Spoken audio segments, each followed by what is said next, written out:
Hey, how's everyone doing? This is Oz with Oz Mechanics, and on today's video I got this 2014 Jeep Grand Cherokee right behind me. So the issue with this Jeep Grand Cherokee, customer was complaining that the shifter was actually acting up, and on top of that, on the dash it shows shifter service. So on today's video, what we're going to try to do, we're going to try to see if we can fix up this vehicle and give it back to the customer.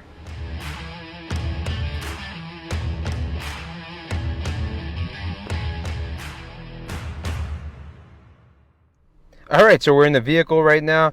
So the customer complaint was, it would say shifter service right here, but I've been trying to get this tacked up. He would say just put cruise control, but I'm not getting anything right now. But the other thing that he was complaining about, and let me just show you this, is whenever we try to move it from park to reverse and neutral, you're supposed to touch this right here, but check this out. That is not good. So let's just say that you're driving on the freeway and you accidentally tap this. You know, you can move it from different gears. So he did tell me about the one code that it had, and I believe is a P1C87, and that's something about stuck shifter. So I want to look at the codes, see what we got.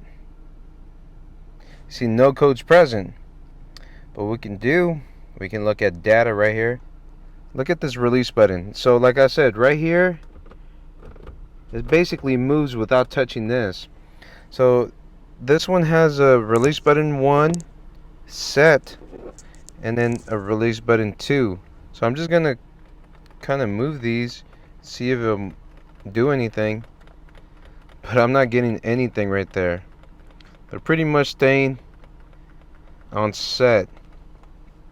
So that's not going to be kind of safe, man.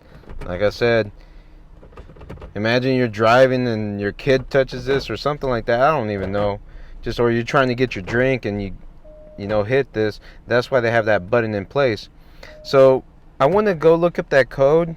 I couldn't get it to recreate the actual the light right here, but I want to look up that code, see what he was talking about. Like I said, I think it was a P1C87.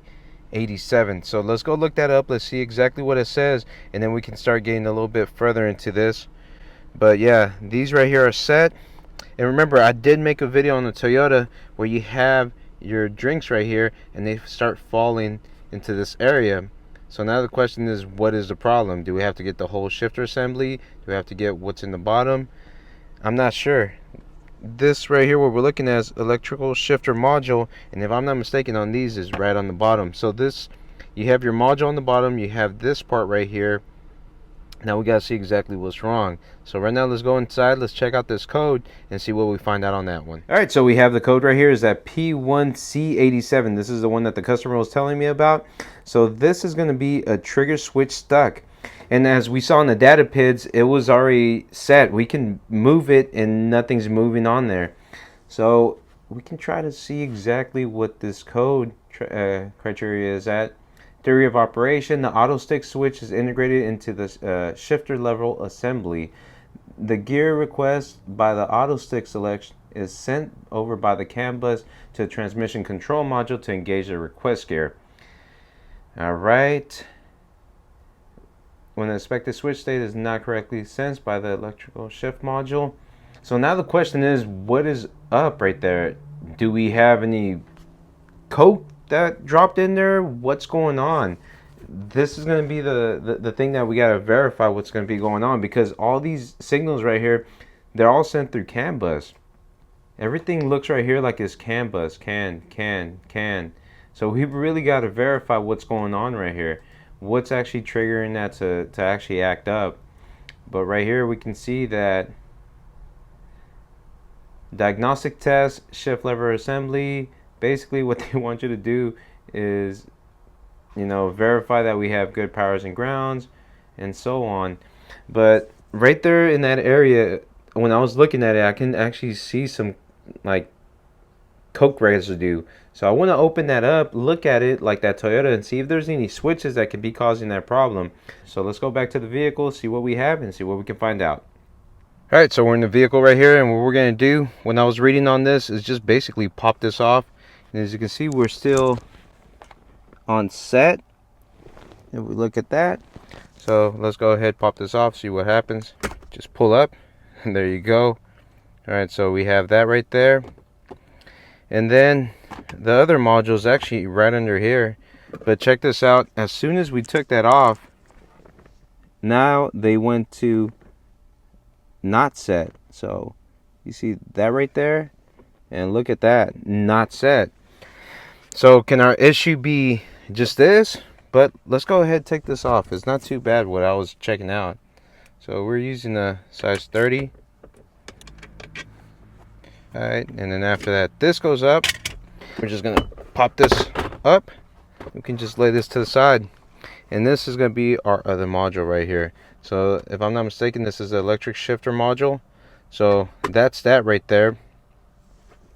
And you see some nastiness right here. Like I said, this is the what I was looking at, but it's not too crazy. But like I said, as soon as I took this off right here, that's when we actually went down. So how about I start taking this apart, you know, where the button is at. What happens if something went in here and it's causing it to act up? So let me take this off, let me see what we can find out, and then we'll get back to it. Alright, so I used a T6 right here to take off these little screws, and then after that, what we're going to do, we're going to pop this off. Alright, cool. So now we have this little mechanism right here. This is pretty much all that's to it. It's not too crazy. Let's move this little tab right here. That is the, oh, bam. Alright, remember we had that little set 1 and 2. I'm pretty sure this is what's it. Pretty cool. One is making nothing, no noise, another one is. So one is clicking, one is not clicking. But both of them were showing on. So what's going on? How about we do this? I can just put this in the vehicle and just kind of make it seem like this was on. So, alright, I don't want to put it on backwards. So as you can see, if we go inside the vehicle, that's how it was. And this is the lighting for that, and that's where it clicks on. So I'm going to put it in real quick like that. And we're going to put the key on the on position and see what happens. So let's go give that a shot. Kind of curious what's going to happen right here. Alright, I still have everything apart, but like I said, right now we're just going to try this little switch out right here. So, like I said, this shifter goes this way. And these lights, if it goes right here, so it should be going in this way right here. Alright, there you go. Try to turn on the car. Awesome. Check this out right here. Alright, let me just gonna customize this where it just shows the release button, and let's graph these suckers. So there you go. Now we're gonna press 1. Look at that, 1 went up, let go, press it again. That's really cool. Check out the other one.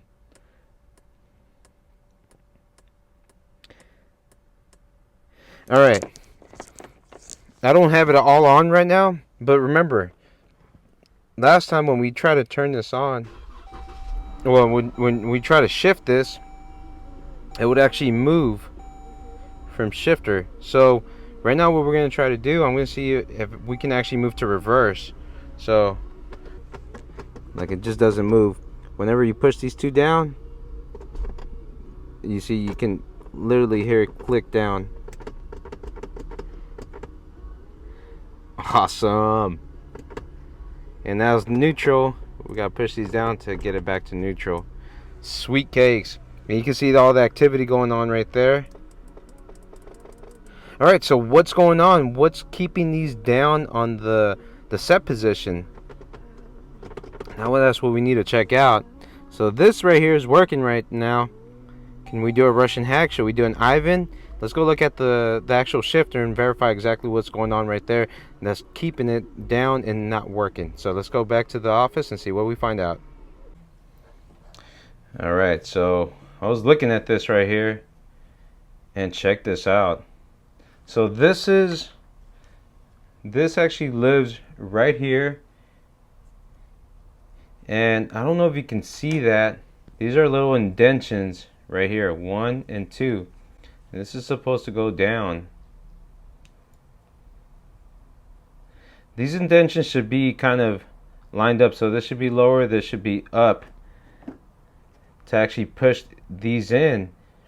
And what it looks like, this is way too up there. It's kind of flush, so when you push this button down, it's not really doing anything. Look at that. Alright, so let's open this up just a little bit.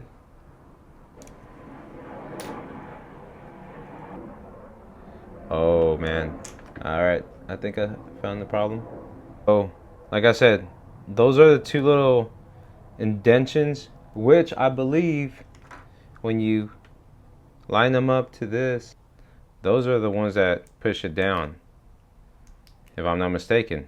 So those little two divots right there, they're supposed to be pushing this down. And now going back to here, you see these little pieces right there? If I'm not mistaken, they should be somewhere down here. And if we lock that in place, if you lock this in place, now they're straight. Back then they're like this.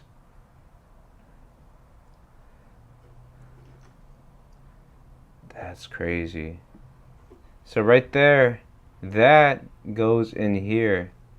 Look, I'm gonna try to see. You see how it locks in there? And then that would be horizontal. The only thing is that this kind of, I think something broke off in there because it's popping right off. Comes right out and then goes into that position. So if we look a little bit further in here, yep, right there. And on both sides, man. You see that discoloration? Alright. So the thing is, should we get one from the salvage yard, which might break again? And like I said, this is going to be a safety hazard, man. Can we glue it back on? That I'm gonna give the customer the option right there. But like I said, these are kind of expensive, so it's going to be salvage yard, gluing this back on, or just biting the bullet and getting one from the actual dealership. Or I can try to see if they just sell this piece right here, which I highly doubt. But yeah, like I said, we put this piece on there and it was working. It's just kind of weird that one clicks and one doesn't, but that was actually working pretty good. So this is good. It's just this little piece right here. All right, so we're gonna see how this goes. Let me see what the customer says and we'll go from there. All right, so we made our purchase right now and we did not fix up the old one and we did not go for the junkyard one. We actually went to the dealership and got a brand new one. And I spoke to the customer and basically he just, you know, he was concerned that this was moving freely and he'd rather just get it fixed right. So he just went ahead and spent a little bit more money. But now we are 100%. What I want to do, I have right here, release button 1 is not set, release button 2 is not set. And I want to see what happens once we put this on. So this is going to be it's going to take a while to put on. Let's see. All right, we're just going to click this in. Bam, that's it. That's all it takes to get in. Now what we want to do is we're going to see how this is right here. So we're going to go ahead and verify. All right, so I actually had it in reverse right there. But you can see right here from the graphs, anytime I'm pushing this, it's working great. Awesome. So that's kind of cool. Now we're in park. So as you can see, we are in park right there. And without pushing this right here, it won't move. But now when we push it down, you can see it moves down and so on. So yeah, with the major concern with the other one was, let's just say that the customer was driving and he had his drink right here and he just kind of hit that. He was just scared that I would have probably gone to, you know, reverse or park or whatever, and that's kind of scary. So he went ahead, wanted to just get a brand new one so he don't have to deal with that anymore. So there you go. This is the fix right here. And it kind of stinks that just one little part right here broke off. Like I said, I wanted to do the Ivan Special Pine Hollow Diagnostics, but the customer really just wanted this fixed right. And I might just do it on the side and see how that goes, man. I don't know. I might see how that is, but this is pretty expensive. It's close to the 2-ish range. So there you go. If you do like this video, please put a big thumbs up, and don't forget to hit that little notification bell to get all brand new videos coming out from Oz Mechanics. Y'all take care. Y'all have a nice day. Look at that sucker.